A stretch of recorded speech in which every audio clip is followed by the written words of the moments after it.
Well, it already has done a lot to support the market, and that's because you not only have seen the progression since we've been in reporting season of rising estimates for the quarter, you've had big upward revisions to calendar year 2026 numbers. I guess the only rub to that is that the boost in expectations is very concentrated. So you've gotten a boost for calendar year 26 from the energy sector, but tech is really where the story has been. And I guess the only problem, if you had to nitpick this move higher, is that there's concentration in terms of that tech earnings increase, largely driven by Broadcom, Micron, and then the semis if you're going to go at the industry level. So a little bit of narrowness.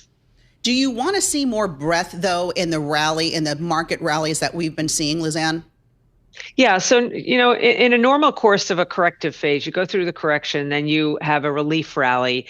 If that doesn't have a big breadth thrust, you often retest and then move higher again. We didn't quite get the breadth thrust. So the S&P sitting at an all-time high right now, but only 7% of the index members are at 52-week highs. And it's only 15% of the index that's even just at a 4-week high.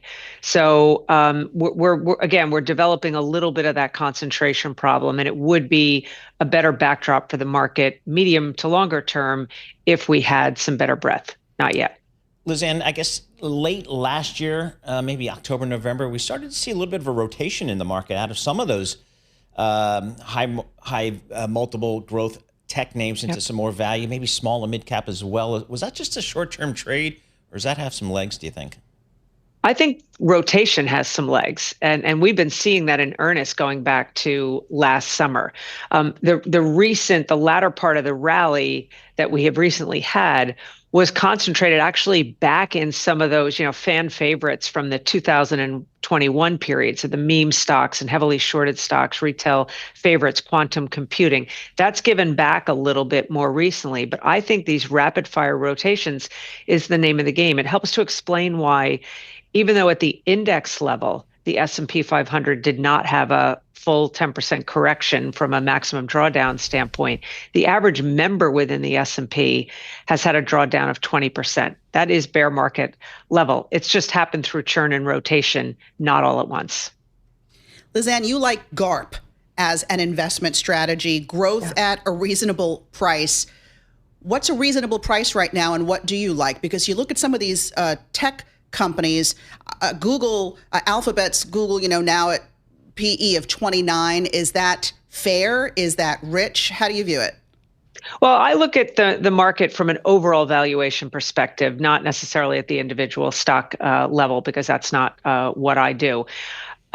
Multiples actually have improved since last summer, when there was really, really heightened concern about lofty multiples. And that's because even though we've had this rotation and churn, forward earnings estimates have continued to rise. So you got the boost to the denominator in the PE equation, helping bring multiples down to a degree. But we're big believers in factor-based investing, more so even than sector-based investing, or at least applying factors as an overlay to more monolithic sector work. And the factors that I think make sense here are GARPy in nature. You want to look for forward earnings growth. You want to look for stability and or growth in profit margins, but you want to be mindful of not paying exorbitant valuations. So that brings sort of the GARP wrapper in when talking about the factors of focus for us. Lizanne, amid all the geopolitical issues that investors are dealing with and the earnings this week, we also had a Fed meeting this week, and we have a little bit of a changing of the guard here. I'd love to just get your thoughts on kind of what's happening at the Federal Reserve and how that's impacting, if at all, your outlook here. Yeah, so I personally had a little bit of a lean toward Powell deciding to stay on, so not a massive surprise there. I think, and he well stated that until the investigations are truly sort of dead and buried, he felt he should stay on. What's also interesting about what happened with the transition is a lot of people don't realize that Warsh isn't coming in to replace Powell as governor. Warsh replaces Stephen Myron as governor, and then we assume gets voted by the FOMC into the chair position.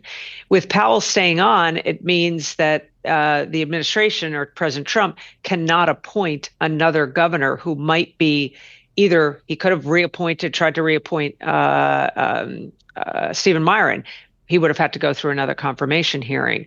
But what I think is going to be most interesting is what does Kevin Warsh change? Does he do fewer meetings? Does he not have press conferences after every meeting? Are there fewer speakers out there among Fed members? That could have some market impact because we're so used to getting just a regular stream of information via press conferences, via what I've often joked being the Federal Open Mouth Committee, and I don't say that in a derogatory way. There's just lots of voices out there. Hey, Liz Ann, wanted to get your thoughts on some of the eco data we got this week. You say GDP, the headline GDP number of 2% for the first quarter, doesn't really tell the whole story. Why? Well, so you got a jump. You actually had a big jump in both imports and exports. The net of those two things actually was a slight drag on GDP. But what was interesting is that the reason why exports jumped had a lot to do with the war and energy. But the reason why imports jumped had more to do with a little bit less tariff uncertainty as it related to the Supreme Court ruling. You did see a boost to CapEx. There's still a bit of a bias in the CapEx story to AI, but we're starting to see a little bit of a broadening out. And then not much strength on the consumer side. And I have a longer term view that I think we could see the consumption part of the economy, which is now 69% of GDP, actually slowly trend down. And what will catch up a little bit, not in direct percentage relative terms, is the business investment spending side of things. I think that's going to be a longer term driver of the economy than it's been in the past.